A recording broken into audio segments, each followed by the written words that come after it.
자, 우리가 지난주에 챕터 11페이지 218페이지에 전류에 의해서 자기장이 만들어지다라는 것에 대한 얘기를 해봤습니다. 그래서 이 자기장의 방향을 물었습니다.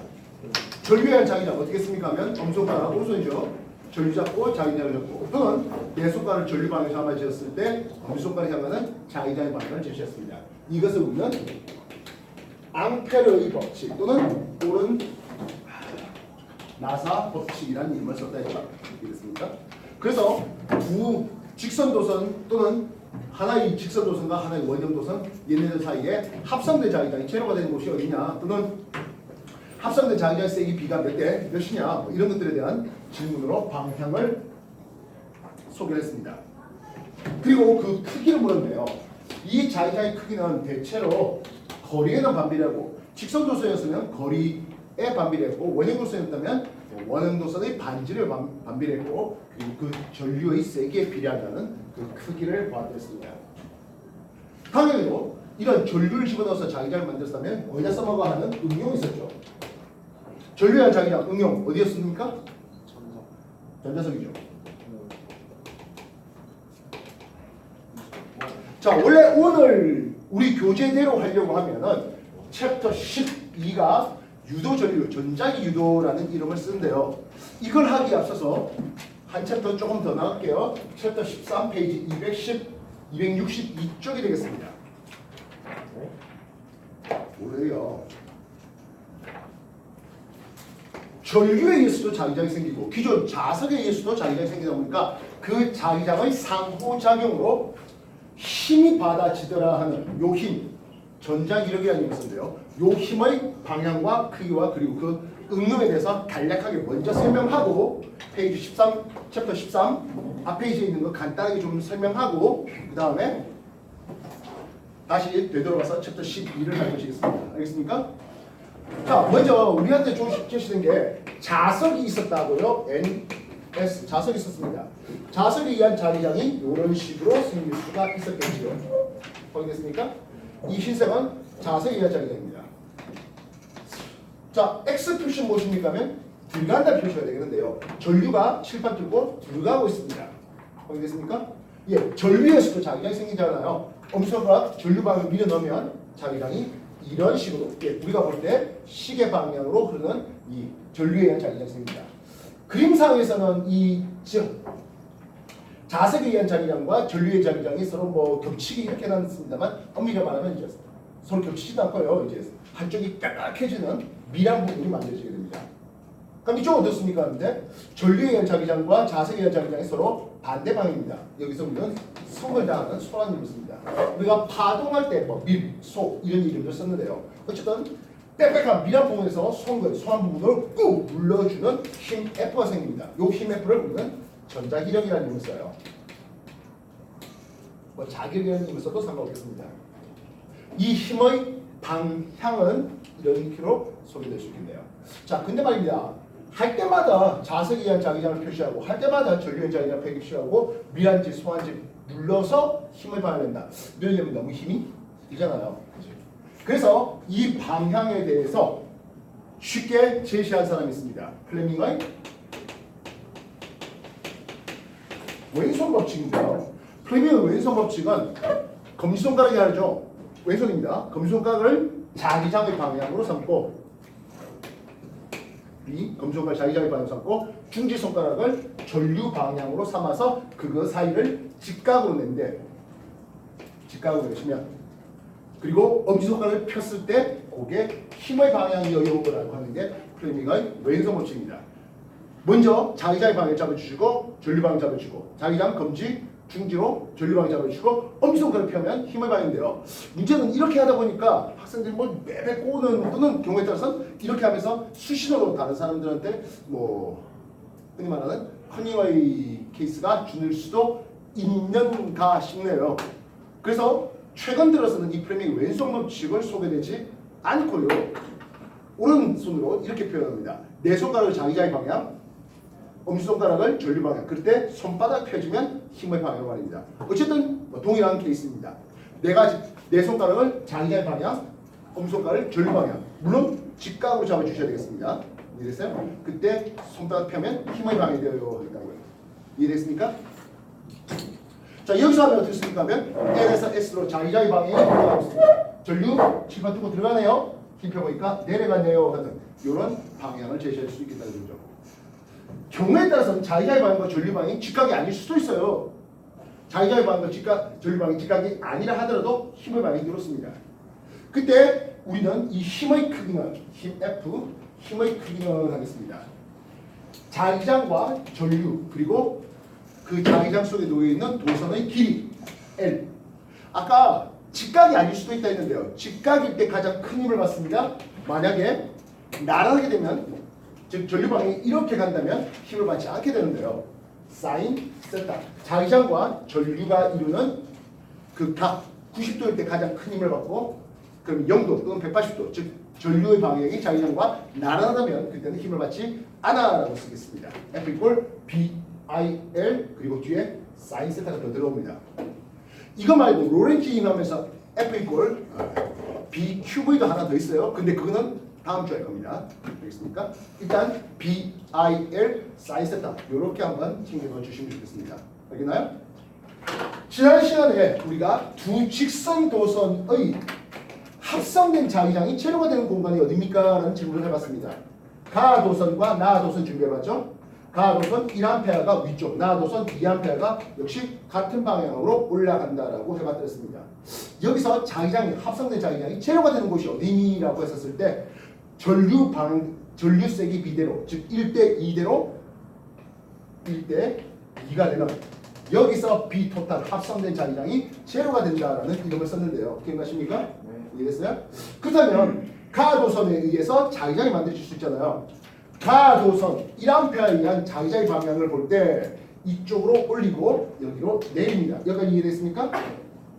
그럼 나도선은 자기한테 위에서 내리는 자기장이 있었죠. 전류방에 펴니까 위쪽이네요. 손바닥 어느 쪽으로 향합니까? 예, 왼쪽을 향하는 것을 볼 수 있습니다. 이해됐습니까? 예, 그래서 가도선에 의한 자기장에 의해서 나도선이 받는 힘은 F는 왼쪽으로 향하는 것을 볼 수 있습니다. 이건 가도선에 의해서 나도선이 받는 힘 이렇게 쓸게요. 확인됐습니까? 가도선 전류의 자기장이 내리고 나도선의 전류가 위쪽으로 흘러가면서 손바닥을 이렇게 펴고 있습니다. 지금 내가 이쪽에서 하니까 참 편한데요. 만약에 이쪽에서 하면 좀 많이 어려웠을 그나마 이건 좀 낫네요. 여기서 했으면 그지? 여기를 이쪽에서 했으면 자기장 잡고 힘들었을 겁니다. 여러분 문제 풀다가 잡기가 좀 힘들다면 시험지 좀 버리시면 되는 거예요. 이해됐습니까? 네. 자 그럼 다시 나도선을 봤습니다. 나도선 전류 잡았습니다. 위쪽으로 올라오는 자기장이 이쪽에 걸리고 있네요. 확인됐습니까? 전류가 나도선에 의한 자기장이 칠판 뚫고 올라오는 방향으로 자기장이 잡히고 전류 역시 위쪽으로 올라갑니다. 확인됐습니까? 되겠나요? 자주 말합니다만 전자의 파트는 킬러 문제가 될 수 없습니다. 전자의 파트는 1, 2, 3등 받는 애들은 안 틀린다 봐야 돼요. 이거 틀려갖고 1, 2, 3등은 못 받는다 하셔야 됩니다. 그래서 몸으로 풀어야 돼요. 눈으로만 하지 마시고 방향을 확실하게 올라간다 내려간다 확실히 방향 잡아주시고 알겠습니까? 네.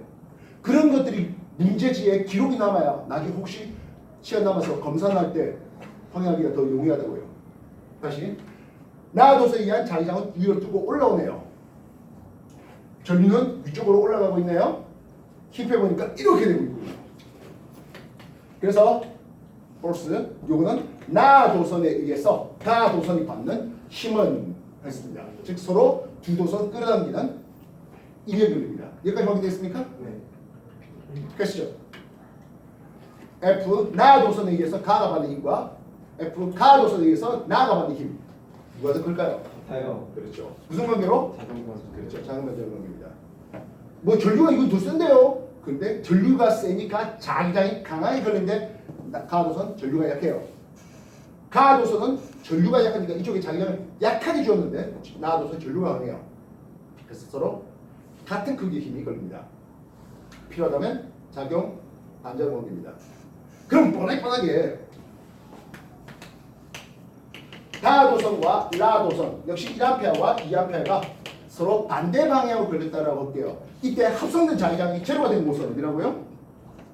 전류비대로 1대 2대로 1대 2로 외분하는 여기서 비토탈 합성 자기장이 제로가 된다 했습니다. 이해됐습니까? 그렇다면 다라 도선 서로 반대 방향 전류가 흘러요. 이 두 도선 사이에 힘은 끌어당기는 인력이다 아니면 반발력이다. 네, 당연히 반발력이요. 이해됐어요? 그래서 같은 방향의 전류면 끌어당기는 인력, 반대 방향의 전류면 서로 반발하는 중력 이런 것들 정도 기억해 주시면 좋을 것 같습니다. 알겠습니까? 그래서 힘F는 BIL 필요하다면 사인 세타로 이렇게 표현될 수 있겠고요. 어디다 써먹어 하는 응용이 있을 것 같네요. 어디다 써먹을까요? 힘은 당연히 전동기에 사용되겠죠. 뭐 필요하다면 스피커도 있을 것이야. 그지? 이 놈을 다시 한번 쓰겠습니다. 자석의 NS를 놔뒀고요. 도선을 이렇게 한번 준비를 해봤습니다. A, B, C, D 플러스 마이너스.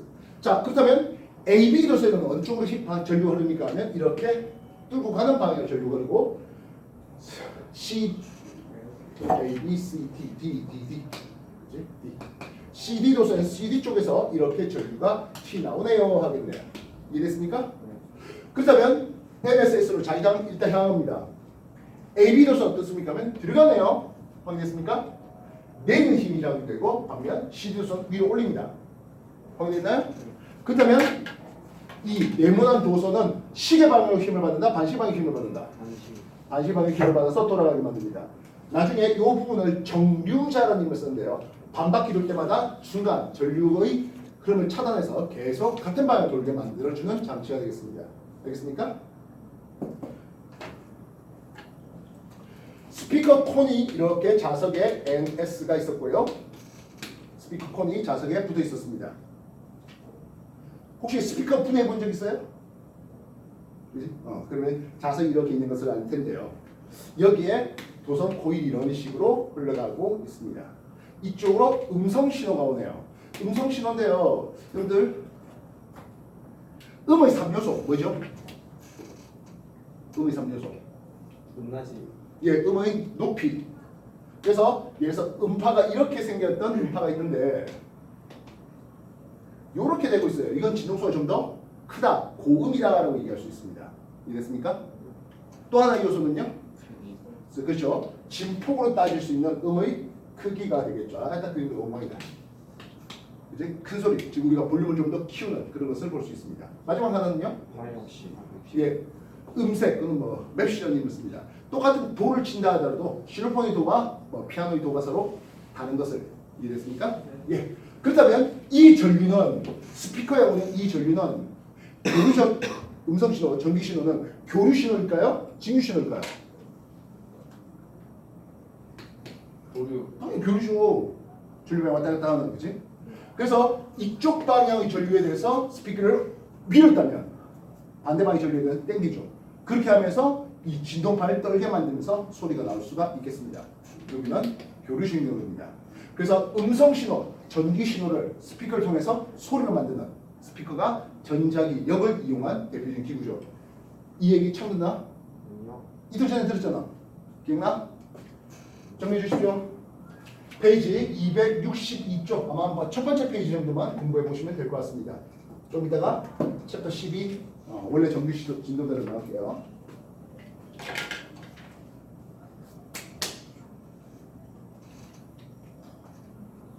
왜요? 네? 자기 너무 그림 잘 그렸다.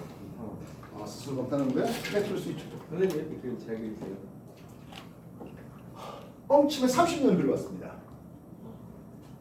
30년 더 됐다. 아니 저기 입체적인 게 이렇게 잘 그려지는 내가 과외를 시작한 게 내가 고등학교 3학년 때부터 했거든. 이야. 과거 나오셨어요? 아니요. 말했잖아. 나는 고등학교에 들어간 뒤에 과거가 있었다는 걸 알았다고. 심지어 내 친한 친구가 자기가 요즘 과거 선생님이었는데 지는 시험 치고 나한테 암소리더라고. 맞네. 대학교 들어가니까 검정고시는 좋은 제도가 있다는 걸 알았지. 아이씨 안 그랬으면 14살 들어갔어.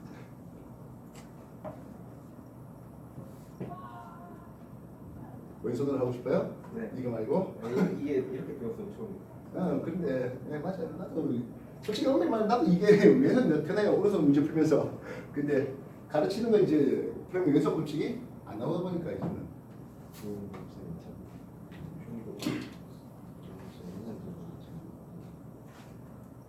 플레밍 왼손 법칙이 있으면 플레밍 오른손 법칙도 있다. OX X. 있죠. 플레밍 오른손 법칙은 전자 유도 전류 방향을 만들 때 나오는 겁니다.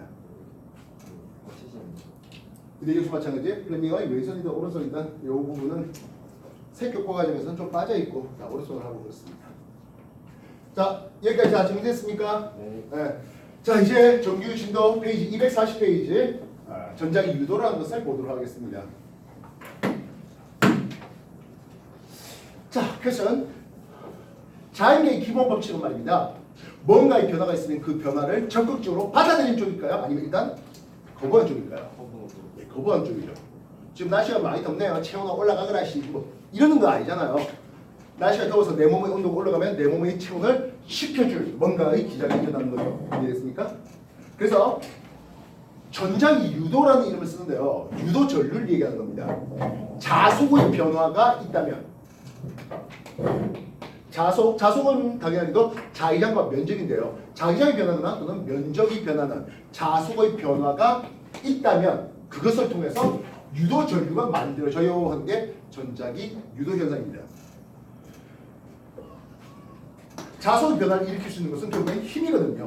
그래서 힘에 의해서 자기장과 전류에서 힘을 받다 보니까 그렇다면 힘을 주면 전류가 만들어질 수 있지 않겠냐 라는 생각을 하는 게 전자기 유도가 되는데요. 이 전자기 유도 역시 마찬가지 방향과 크기와 또 어디다 써먹어 하는 응용을 볼 수 있겠습니다. 자 일단 코일을 이렇게 감아놓은 것을 한번 준비해봤습니다. 검유계라는 이름을 쓰는데요. 여러분들 중학교 2학년 내실 때 전류계의 눈금을 보면 눈금이 제로에 있다가 전류가 세지면 오른쪽 이렇게 돌아가는 그림을 본 적이 있을 겁니다. 이때 주의해야 될 것은 전류계를 할 때는 플러스 마이너스 단자를 건전지 플러스 마이너스 단자에 정확하게 잡아달라는 그런 내용이 있었죠. 만약에 그 전류계 눈금을 반대로 연결하면 여기서 이렇게 돕니다. 쉽게 망가지죠. 그래서 1년에 그렇게 망가진 전류계 이런 수만 개 나와요. 전류계는 매우 민감한 측정기구라서 쉽게 고장나요. 과전류가 흐른다든지 또는 전류 방향을 잘못 단자를 끼워 넣는 것들 때문에 말입니다. 자, 근데 검유계가 어떻습니까? 하면 눈금이 가운데 있습니다. 그래서 왼쪽으로 흐르는 전류인지 오른쪽으로 흐르는 전류인지에 따라서 눈금이 왼쪽으로 가기도 오른쪽으로 가기도 합니다. 즉 검유계라는 것은 전류 방향까지도 알려주게 해주는데요. 자, 그러면 이 검유계가 연결된 코일 주변에 자석을 움직여서 자기장을 변화시킬게요. 자석을 움직여서. 그래서 1번 N극을 접근시켜 보겠습니다 하네요. N극을 접근시켰습니다. 그렇다면 얘 입장에선 N극이 다가와요. 어서오세요 N극입니까? 뭐야 너 오지마 해야 될까요? 오지 말라 해야 되겠죠. 그래서 여기에 N'이라는 유도 자극이 생깁니다. N극이 처음부터 요 얘기할 때처럼 처음부터 전류가 흘러가지고 자극 N극을 만든 게 아니라 N이 다가오는 것을 방해한다는 뜻에서 유도된 자극을 얘기하는 겁니다. 그렇게 유도된 자극 N이 만들어지면 역시 오른손이에요. 이렇게 돌릴 수 있겠네요. 전류가 이런 식으로 돌아갈 수 있겠습니다. 그렇게 해서 유도 전류는 B에서 검유계를 지나서 A로 흐르는 유도 전류 방향을 보게 되겠습니다. 이 유도 전류의 방향에 대해서는 렌츠의 법칙이나 또는 패러데이 법칙으로 소개하는데요. 렌츠가 유명해, 패러데이가 유명해. 패러데이. 그렇죠. 패러데이가 유명하죠. 혹시 사람 이름을 통해서 우리가 여러 가지 물리학의 단위를 공부해 본 적이 있을 텐데요. 앙페르라는 사람을 길어서 뭘 쓰고 있죠? 그렇죠. 앙페르 쓰고 있죠. 볼트라는 사람의 이름을 길어서 볼트. 뭐 옴은 대놓고 3옴이에요. 이름 옴이에요. 알겠습니까? 이해됐어? 전력의 단위 뭘 쓰고 있나? 줄이요? 전력의 단위 와트를 쓰고 있죠. 줄은 전기 에너지 또는 일 또는 뭐 이런 것들이 단위가 되고 있습니다. 패러데이라는 사람의 이름을 기려서 굉장히 중요한 단위를 하나 쓰고 있습니다. 페럿이라는 단위를 쓰고 있습니다. 페럿 되겠습니까? 1페럿이라고 하는 단위는 1페럿이라는 것은 전자 1몰계의 전하량입니다. 전자 한 개가 1.6 곱하기 10의 마이너스 19석 쿨럼인데요. 그것을 1몰계 모았을 때 전하량입니다. 96,500쿨럼을 1페럿이라는 이름을 씁니다. 굉장히 큰 단위다 보니까 일상생활에서는 마이크로페럿이라든지 또는 피코페럿 이런 단위로 쓰고 있습니다. 자, 일단 유도전류의 방향을 이렇게 했는데요. 그렇다면 똑같이 이렇게 감아놔드렸습니다. 이번엔 N극을 후퇴시켜보자고요. 올 때 거부했으니까 갈 때 잘가 합니까? 또 아니죠. 가는 것을 방해해야 된다 보니까 과거에는 N극이 다가올 때는 미래는 청력이 걸렸다면 이번에는 가는 걸 붙잡아야 되겠습니다. 이게 걸립니다. 그래서 이쪽이 S', M'이 유도전력이 걸리겠네요.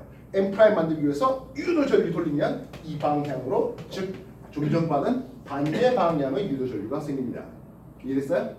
그래서 N극을 넣었다 뺐다 이렇게 하면 전류가 오른쪽 갔다 왼쪽 갔다 하는 교류 전류가 만들어지는데요.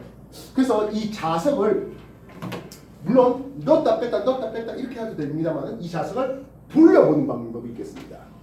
코일 돌려도 상관없겠죠. 이해됐어요? 그렇게 자석을 코일이 돼서 이동시키는 과정에서 전기 에너지가 발생합니다. 응용 어디가 되겠습니까? 전기를 생산하는 발전기가 있겠네요. 그 외에 변압기라든지 또는 스피커가 전기 신호를 통해서 음성 신호를 만든다면 음성 신호를 통해서 전기 신호를 만드는 마이크가 또 대표적인 전자 유도 현상을 응용한 기구가 되겠습니다. 이해됐어요? 네. 정리해 주십시오. 그래서 일단 기본적으로 자속의 변화를 마이너스 방해하는 방향으로라고 쓰겠습니다. 자속의 변화를 방해하는 방향으로. 확인됐습니까? 정리해 주십시오.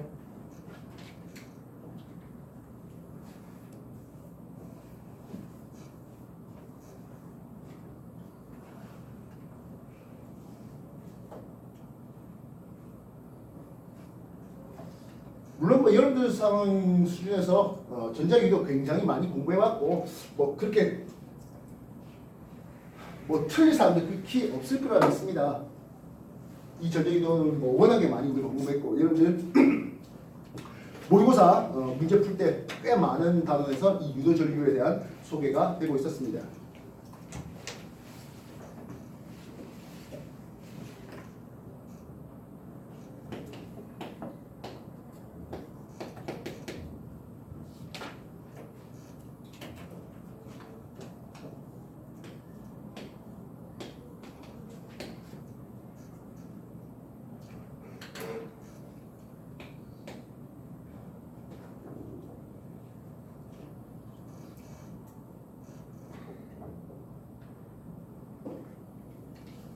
다시 한번 볼까요? N극을 밀어넣을게요. 그럼 유도 자극이 이쪽으로 M' 생기죠? M' 유도 자극에 맞춰서 유도 전류 돌립니다. 이 코일을 감은 방향은 시계 방향과 맞는데요. 여기는 반시계 방향과 맞습니다. 그러다 보니까 유도 전류는 이렇게 흐릅니다. 이해됐어요? 코일을 시계로 감았는지 반시계로 감았는지 구분하셔서 답해야 되겠습니다. 이해됐어요? 자, 이렇게 내려가는 자기장이 있는 영역을 준비해봤습니다. 됐나요? 됐습니까? 그래서 요 네모난 도선을 한번 밀어넣어 볼게요. 이걸 밀어넣습니다. 오른쪽 밀어넣습니다. 지금 당장에는 이만한 면적이었습니다. 아까 우리가 자속이 무엇입니까? 한데요. 자속이라는 것은 자기장과 그 면적이 곱이잖아요. 좀 전에 자석을 넣었다 뺐다 하는 것은 자기장을 변화시킨 거거든요. 면적을 변화시킬 수도 있을 것입니다. 그래서 들어가는 면적이 조금 지나면 어떻게 되겠어? 더 많아지겠죠. 자기장이 증가된다, 자속이 증가된다. 똑같은 표현이에요. 밑으로 내려가는 자속이 늘어났습니다. 이 면적이 말입니다. 그럼 어떻게 될까? 내려가는 걸 방해하게 올려야 되겠죠. 오른손입니다. 왼손 하시면 곤란해요. 그래서 유도전류 돌리니까 반시계 방향으로 유도전류가 흘러가는 것을 볼 수가 있습니다. 이해됐습니까? 그렇다면 이 도선이 나간다 생각해 볼까요? 지금은 요만한 면적이 있었는데요. 조금 지나면 어떻게 된다고? 면적이 줄어들어요. 자속이 줄어들어요. 그럼 어떻게 한다고? 더 넣어야 되겠죠. 돌리겠습니다. 이제는 시계 방향으로 유도전류가 흘러가는 것을 볼 수 있습니다. 확인됐습니까? 예. 들어올 때와 나갈 때 유도전류 방향 어떻다? 반대방입니다. 여기까지 이해됐습니까? 되겠나요? 자, 그런데 유도전류도 전류인지라 자기장 영역에 전류가 지나가면 힘을 받아요. 전자기를 받아요. 앞에 전자기를 빼고있잖아요. 그지? 그래서 BC 이 부분에 전류가 이렇게 흐르거든. 유도전류 I'. 자기장이 있고요. 전류가 위쪽이에요. 힘을 보면 어때? 왼쪽입니다. 좀 전에 이 물체가 들어오는 게 오른쪽으로 들어왔는데 힘이 왼쪽으로 받칩니다. 힘이 왼쪽으로 받친다고 해서 이 물체의 속력은 느려지겠죠. 없던 에너지가 갑자기 생길 수 없어요. 지금 오른쪽 움직이는 역학 에너지, 운동 에너지가 뭘로 바뀐다? 전기 에너지로 바뀌는 거예요. 이해했어? 즉 우리가 발전기라 하는 놈은 역학적 에너지 일부가 전기 에너지로 전환시키는 장치입니다. 이해했어요? 그래서 속력이 느려져요. 안 느려지게 하려면 내가 계속 더 힘을 잡아 당겨야 되겠죠. 이해됐습니까? 이해됐어요? 그렇다면 나갈 때 했습니다. 나갈 때 시계 방향으로 유도 전류가 흐릅니다. 시계 방향 유도 전류, 자기장 전류 역시 어때요? 오른쪽 나가는 것에 대해서 힘은 왼쪽 걸립니다. 퀘스천. 들어올 때와 나갈 때 이 도선에 걸리는 힘의 방향은 같은 방향이다.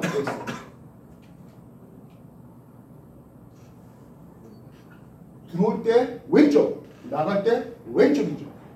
유도 전류 방향은 반대겠지만은 거기에 작용되는 힘, 전자기력은 둘 다 왼쪽입니다. 들어오는 것을 방해하는 거니까요. 그래서 이해되겠어? 네. 유도 전류 방향의 반대이지 이 도선의 유도 전류에 의해서 생긴 힘의 방향, 전자의 방향은 들어온 걸 방해하게, 나가는 걸 방해하게, 오른쪽 운동을 방해하게. 힘의 방향은 동일합니다. 구분하겠습니까? 굉장히 중요해요. 자주 물어보는 문제잖아요. 여러분 모의고사 문제 물어보다 보면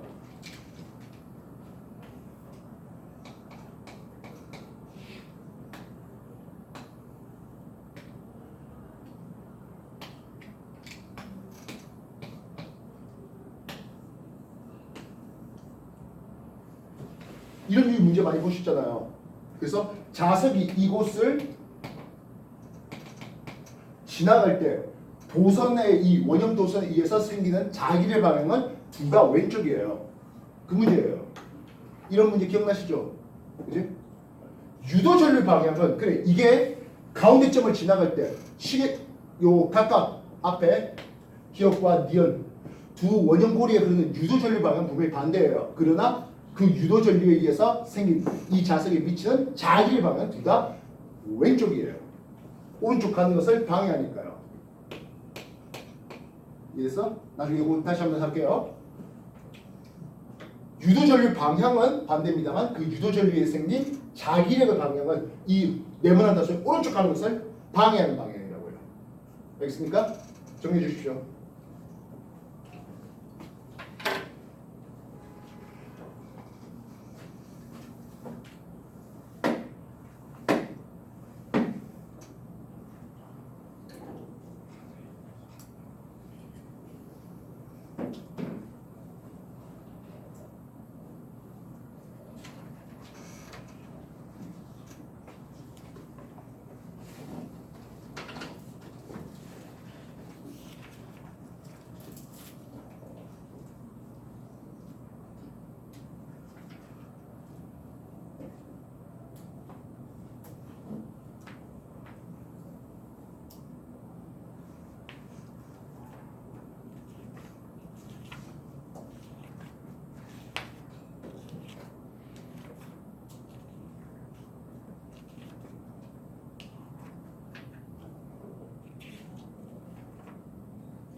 자, 그럼 이런 네모난 도선이 들어올 때 유도전류 반시 방향으로 갔습니다. 그죠? 나갈 때 시계 방향으로 돌았는데요. 가운데 이렇게 지나갈 때는 어땠을까요? 이때는 똑같다는 이 똑같다는 말은 뭐야? 이 네모난 도선이 가운데를 지나갈 때 유도전류는 어떨까요? 예, 안 생기죠. 균이나 자기장경력을 지나갈 때는 유도전류가 생기지 않습니다. 자수의 변화를 방해하는 방향이었잖아요. 자수의 변화를 방해하는 방향. 이해됐어요? 그러다 보니까 이 네모난 연기에서는 유도전류가 안 생기는데, 그럼 여기서 유도전류를 만들려면 어떻게 해야 됩니까? 하면 이런 걸 회전시키면 됩니다. 이해됐어요? 회전시키면 들어가는 면적이 줄어들죠. 줄어들다가 제로가 되네요. 다시 늘어나네요. 알겠습니까? 맞든 이해됐어? 자속이 증가하다가 감소하다가 다시 증가하는, 그래서 유도전류의 방향이 왔다리 갔다리 바뀌는 교류전류가 생깁니다. 이걸 돌리면 됩니다. 누가 돌리래? 바람이 돌렸습니다. 풍력발전. 높은 데 있는 물이 와서 이 자기장력리 속에서 코일을 돌렸습니다. 수력발전. 속탄수를 태워서 물을 끓여갖고 터빈이 돌렸습니다. 그러면 화력발전. 이런 힘을 쓸 수 있겠다고요. 이해됐어요? 지하 깊은 데다가 파이프 꽂아갖고 뜨거운 열수를 뿜어올려갖고 전기를 터빈을 돌렸습니다. 그러면 지열발전. 이런 힘을 쓰게 되겠습니다. 이해됐어요? 거울을 오목하게 모아갖고 빛을 한 곳에 모아서 물을 끓였어요. 그래서 그 물이 수증기가 터빈을 돌렸습니다. 태양열 발전입니다. 그래서 이런 일련의 발전기가 역학적 에너지, 뭐 수증기가 됐던 물 자체가 돌던 바람이 돌던 역학 에너지가 전기를 돌리는 이 과정은, 발전기는 기본적으로 패러데이 법칙이 이용되고 있는데요. 그럼 패러데이 법칙하고 상관없이 전기 에너지를 발생시킬 수 있는 방법이 있어요. 대표적인 게 뭘까요? 패러데이, 그렇죠. 광전효과를 이용한 태양광 발전이에요. 태양 전지를 이용한 태양광 발전. 태양광 발전은 직류전기가 만들어집니까? 교류전기가 만들어집니까? 직류전기가 만들어집니다. 혹시 또 하나의 발전 방법 알 수 있을까요? 또 하나의 발전 방법. 참고로 원자력 발전은 교류전기가 만들어져요. 방사성 원소의 붕괴열을 이용해서 물을 끓이고 수증기가 터빈을 돌립니다. 원자력 발전, 교류 발전입니다. 근데 원자력이 이용되긴 되는데 또 다른 방법으로 직류전기를 발전시키는 발전기가 있습니다. 한 40여 년 전에 우주 탐사선 보낸 보이저의 에너지원인데요. 우리 지구주위를 도는 인공위성이라면 태양전지를 이용해서 전기 에너지를 받습니다. 화성에 보낸 이런 놈들도 마찬가지 태양전지파를 통해서 전기 에너지를 공급받습니다. 근데 보이저와 같이 뭐 신우주로 나가는 그런 놈들은 태양에너지가 그렇게 없죠. 그래서 또 다른 에너지원을 가지고 가게 되는데요. 혹시 어떤 건지 알고 있을까요? 전기 에너지를 만드는, 전압을 만들 수 있는 그것을 우리는 기전력이라는 힘을 써요. 좀 이따가 여기다 V를 쓸 거예요. 기전력. 기전력을 만드는 것은 화학 에너지를 이용한 화학 전지, 건전지 같은 것들 말입니다. 그리고 저는 전자 유도 현상을 이용한 그런 기전력. 또 어떤 거 있을까요? 뭐 태양 전지와 같이 그런 것들을 광전과를 이용한 기전력 말고 또 어떤 거 있을까요? 보이저호라는 그런 심우주 탐사선의 에너지원은 무엇이 있을까요? 붕괴. 예, 동요수 붕괴를 통해서 열을 열을 만들고 물을 끓여요? 그걸 물 끓여요?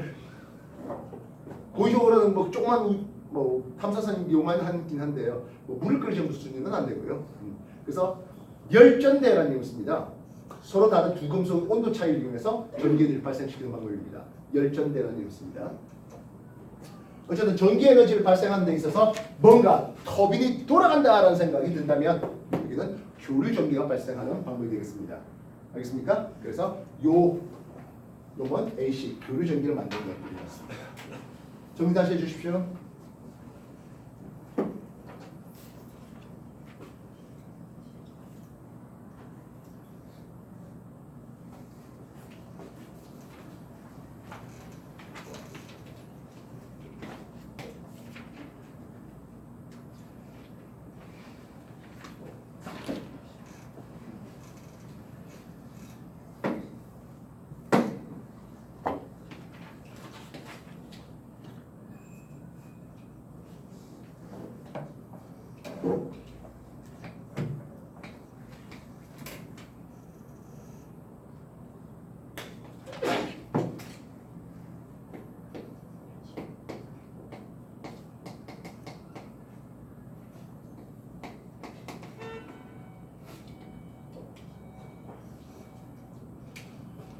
자, 보겠습니다. 자석을 높은 H 곳에서 높아서 쑥 내려왔습니다. 요 라인 사이는 마찰이 없다고 하는데요. 알겠습니까? 그렇게 해서 A점을 지나왔습니다. A점을 지나왔습니다. N극이 다가오고 있는 상황이에요. 확인됐습니까? N극이 다가오고 있는 상황입니다. 자, 보통 이렇게 쓴 건 뭡니까? 하면 여기서 눈으로 여기서 본다는 뜻입니다. 알겠습니까? 염두시하고 이쪽에 와 있으면 좋겠습니다. 정리되나요? N극이 다가옵니다. 다가온 N에 대해서 오지마 잡고 오른손입니다. 되겠나요? 유도절을 이렇게 돌릴 수 있겠죠. 그래서 여기서 볼 때 A점을 지날 때 기억도선에서는 시계 방향의 유도전류가 흐릅니다. 여기까지 확인되겠습니까? 그 다음 B점을 지나와요. B점을 지나와요. 이제는 S가 멀어지잖아요. S가 멀어집니다. 기억도선 입장에서는 S가 멀어지는 것을 막으려면 N 잡아야 됩니다. 반시계 방향입니다. 느낌 알겠습니까? 니은 입장에서 어떨까요? 여전히 N극이 다가오니까 돌려야죠. 시계 방향입니다. 그래서 B점을 지나올 때 기억도선과 니은도선 사이에는 기억도선과 니은도선의 그런 유도전류 방향은 서로 반대이다. 그랬죠. 어때? 맞죠? 이해됐습니까? N극이 다가오는 것을 막아주는 시계 방향의 니은, 반면 S극이 가는 것을 방해하게 반시계 방향의 유도전류입니다. 그래서 퀘스천 1 기억도선과 니은도선에 흐르는 유도전류 방향은 B점에서 반대 방향이다. 오른말이 되겠죠. 퀘스천 2 B점을 지나올 때 기억도선에 작용하는 자기력, 니은도선에 작용하는 자기력 방향은 서로 같은 방향이다. OX 같은 방향이 됐습니다. 이게 오른쪽 가고 있다 보니까 기억과 자석 사이에 끌어당기는 인력이다 보니까 힘은 왼쪽으로 잡힙니다.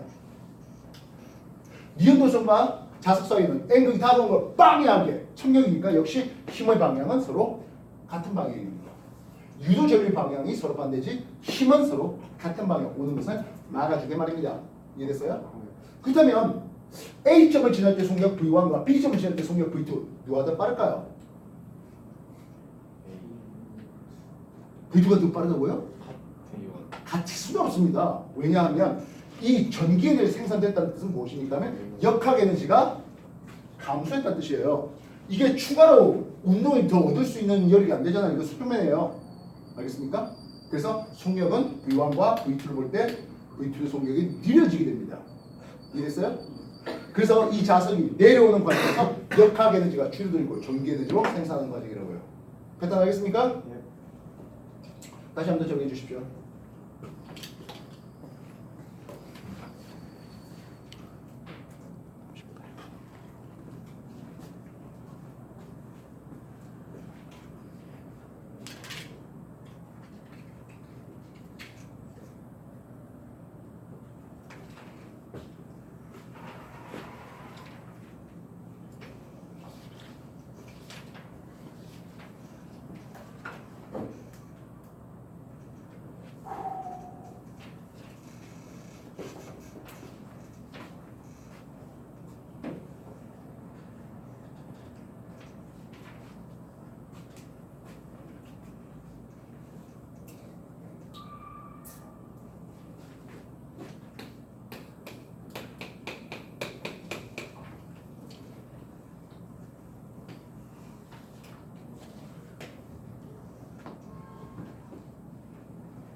자, 다시 볼게요.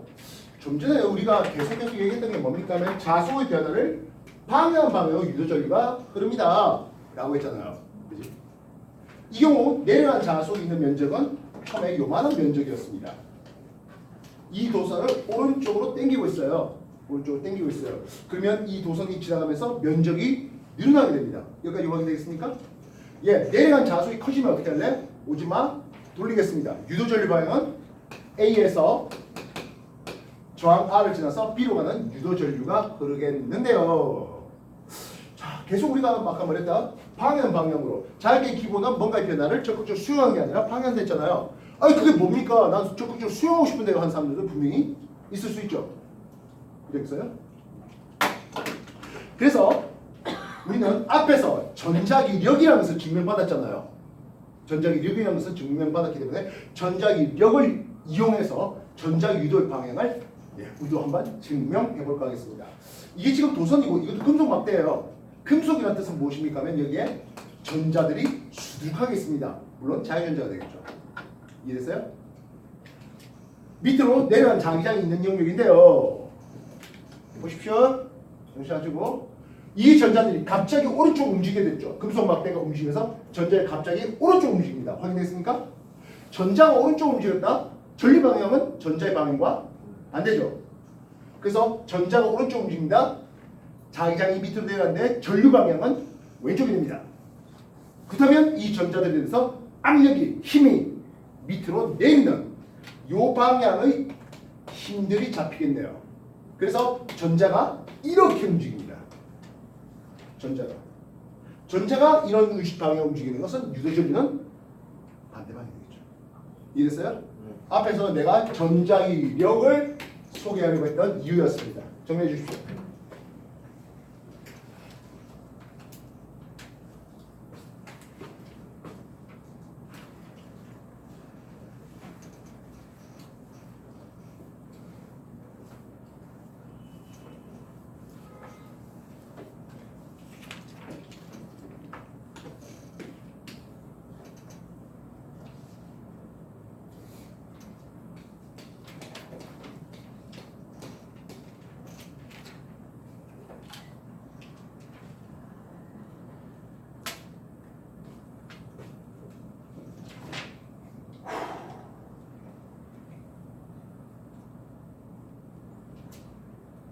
자, 우리는 전자유도, 유도전류의 방향에 대한 정보 그리고 그걸 어디다 써먹어 하는 응용에 대한 내용을 소개해봤습니다. 그렇다면 이 유도전류의 크기는 얼마나 되겠습니까? 한데요. 앞에서 아까 V를 쓰면서 기전력이라는 이름을 썼잖아요. 전류 흐름을 계속 만들 수 있는 일종의 전압이에요. 이 기전력과 전류색은 당연히 비례되겠죠. 뭐 필요하다면 이 유도전류 크기는 나중에 R-V 이 저항체에 대해서 R-V 이렇게 계산될 수 있겠습니다. 그렇다면 이 기전력의 크기는 어떻게 나타냅니까? 하는데 패러데이 법칙이라는 것을 통해서 나타냅니다. 엄밀히 말하면 렌즈 법칙은 방향만 나타내는 거고요. 패러데이 법칙은 그 방향뿐만 아니라 그 기전력의 크기까지 계산되는 방법이에요. 그래서 패러데이 법칙이 훨씬 더 유용하겠습니다.